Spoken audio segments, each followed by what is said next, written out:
3 महीने बाद मार्च 1969 को लूनर मॉड्यूल को टेस्ट किया जाता है, जिसमें स्पेसक्राफ्ट का एक हिस्सा चांद पर उतरेगा। और ठीक 2 महीने बाद मई 1969 एक बार फिर से 3 एस्ट्रोनॉट्स को चुना जाता है और इनको हर उस ट्रेनिंग से गुजारा जाता है जो अपोलो 11 के लिए रिक्वायर्ड है, और इसमें ये चांद पर नहीं उतरेंगे। यहाँ पर एक बात काबिल गौर है कि नासा की इवॉल्विंग स्पीड बहुत रफ्तार पकड़ चुकी है, जिसमें 2 से 3 महीने के वक्फे से एक नया मिशन लॉन्च हो रहा है। दूसरी तरफ देखा जाए कि जो अमेरिकन प्रेसिडेंट ने स्पीच की थी कि इस दहाई के खत्म होने से पहले वो चांद पर जाएंगे, शायद उसमें अब बहुत कम वक्त बचा था। 19 जुलाई 1969 फाइनली अपोलो 11 मिशन को लॉन्च कर दिया जाता है। 2, 1, 0, all engine running.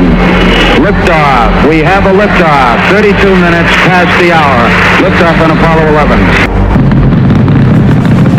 38 साल के कमांडर नील आर्मस्ट्रांग इस मिशन को लीड कर रहे थे। कमांड के मॉड्यूल पायलट माइकल कॉलिंस थे। ये वो तीसरे बंदे हैं जिनका इशारा मैंने वीडियो के स्टार्ट में दिया था। जबकि लूनर मॉड्यूल मॉडल के पायलट बस ऑल्ड्रिन थे, जो नील आर्मस्ट्रांग के साथ चांद पर उतरे थे। अपोलो 11 का जो स्पेसक्राफ्ट था उसके 3 मेन हिस्से थे, कमांड मॉड्यूल, सर्विस मॉड्यूल और लूनर मॉड्यूल। पहले 2 हिस्सों को एक साथ रखकर CSM बोला जाता है, कमांड एंड सर्विस मॉड्यूल। पर इन तीनों हिस्सों में से जो लूनर मॉड्यूल का हिस्सा है सिर्फ वो ही डिटैच होकर चांद पर लैंड करने वाला था, और वापसी के सफर में यही लूनर मॉड्यूल दोबारा अटैच होगा CSM से, जिससे जमीन पे वापसी का सफर शुरू होना मकसूद था। इस स्पेसक्राफ्ट को लॉन्च करने के लिए सैटर्न V5 रॉकेट का इस्तेमाल किया गया। लॉन्च से पहले इसमें 1 million gallon kerosene, liquid oxygen और लिक्विड हाइड्रोजन को लोड किया गया। इस पूरे रॉकेट का वजन 30,50,000 किलो हो गया। सिर्फ 10 मिनट में ये रॉकेट स्पेसक्राफ्ट को जमीन की ऑर्बिट में ले गया। जमीन के मदार का 1.5 चक्कर लगाने के बाद ट्रांसल्यूनर इंजेक्शन को इजाजत मिल गई, जबकि हकीकत में चांद पर पहुंचने के लिए काफी दिनों का वक्त लगा।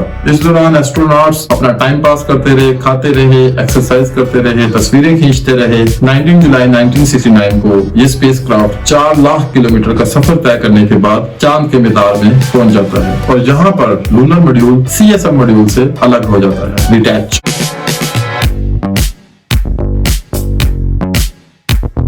चांद पर कदम रखने का मौका सिर्फ नील आर्मस्ट्रांग और बस ऑल्ड्रिन को ही मिलेगा और माइकल कॉलिंस को नहीं मिलेगा। यही वजह है कि शायद माइकल कॉलिंस का नाम कोई इतना जानता नहीं। एटमॉस्फेयर में आते ही ये पैराशूट डिप्लॉय करता है और फिर समुद्र में लैंड कर जाता है, जिसकी वजह से झंडा आपको लहराता हुआ नजर आ रहा है। क्वेश्चन उठाया गया कि जो फोटोज यहाँ पे नील आर्मस्ट्रांग और ऑल्ड्रिन ने ली हैं उसमें बैक एंड पे कोई स्टार क्यों नहीं नजर आ रहे।